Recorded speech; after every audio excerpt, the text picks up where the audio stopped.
If politics might trigger you, then take care of yourself.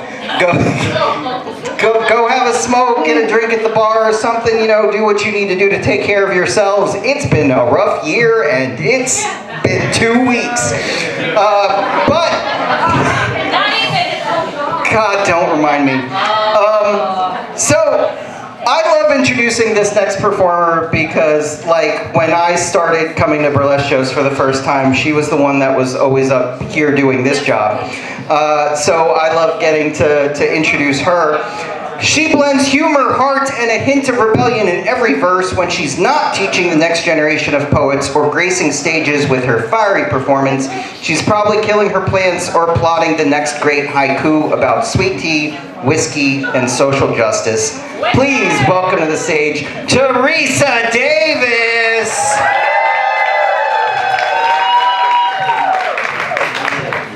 Hello. I love you too. All right, so hey, shit's awful, but we're awesome,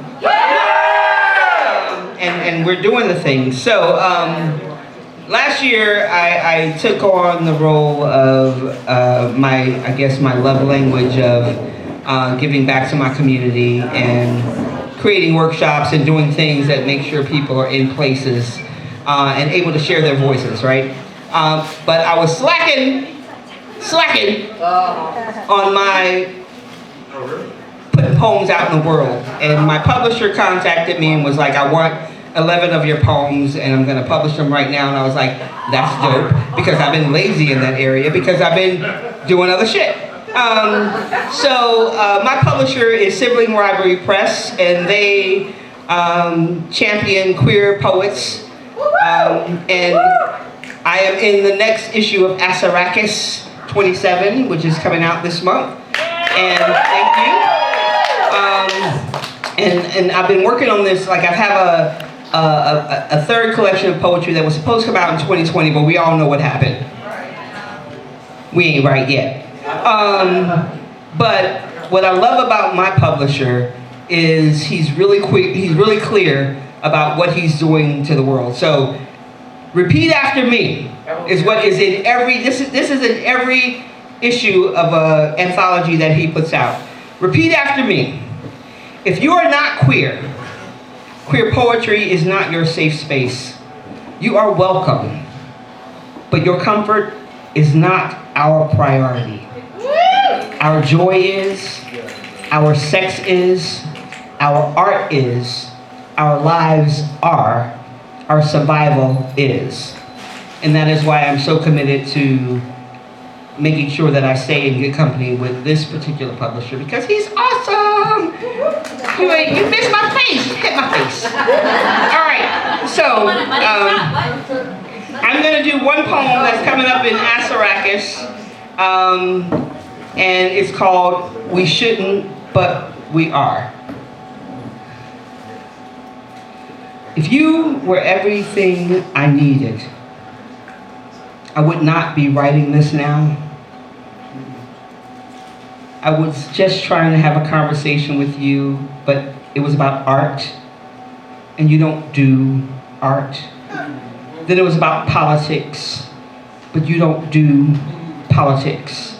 It was about me wanting to take you out on a date, do something other than fuck for a change. I say theater, you say movie.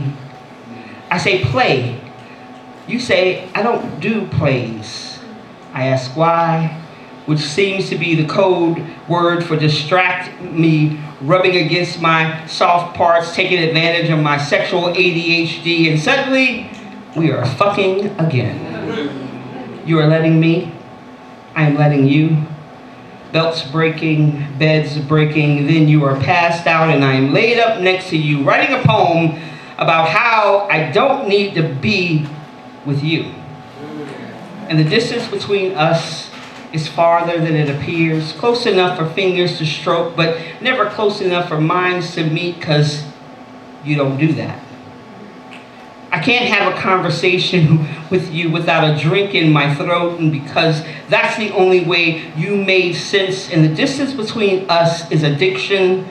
We crave the separateness Like alcoholics crave a fifth of whatever's the cheapest, our soil so saturated we will not settle.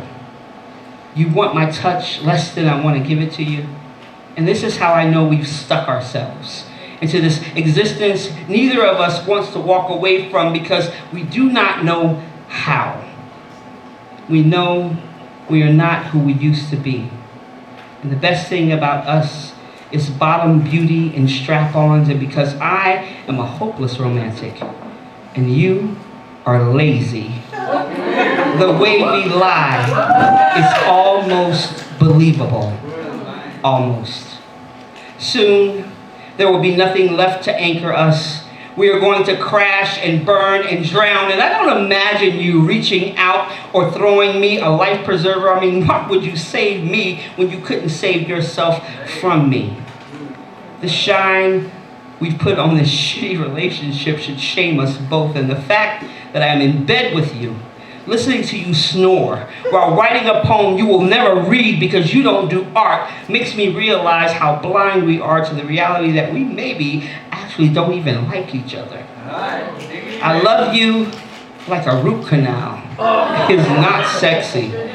Neither is I love you like exit when we are sick and need of a 12-step program where we walk away from each other slowly at first, then run like hell, never looking back. When you told me you loved me, I was splayed beneath you, all moan and come. I wasn't even wearing my charm. And I noticed that you never loved me with my clothes on. So that's that one. And then I have a new one.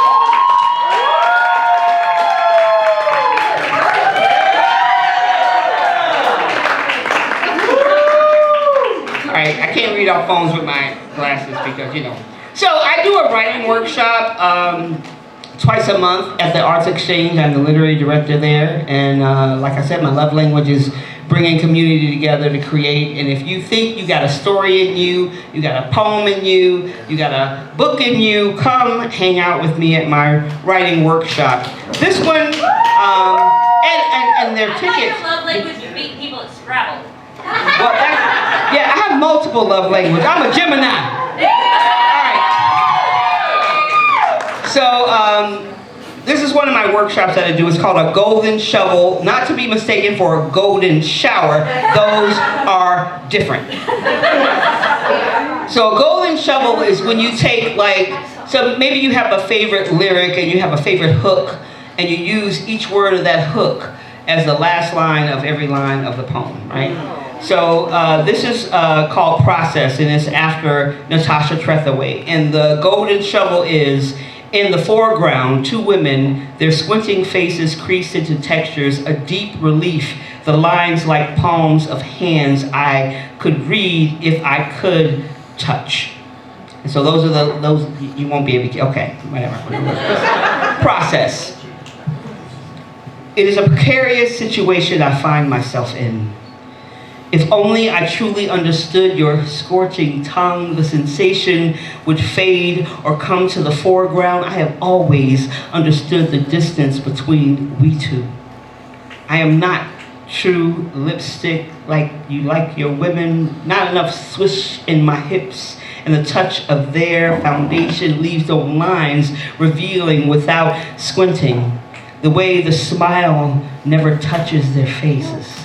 My eyes always questioning lines and creased, the way I refuse to allow myself to sink into the lies etched so deeply into your texture. I take a breath, hold it a second too long before relaxing into the deep exhaling. Disappointment like relief tension leaks from my body and floods the embodiment of a balloon. Deflating lines no longer tether me to the earth, like a flower plucked to finish its days in the palm, face turned not upward but inward, a house of my own making, no sunshine, and my hands in the dream.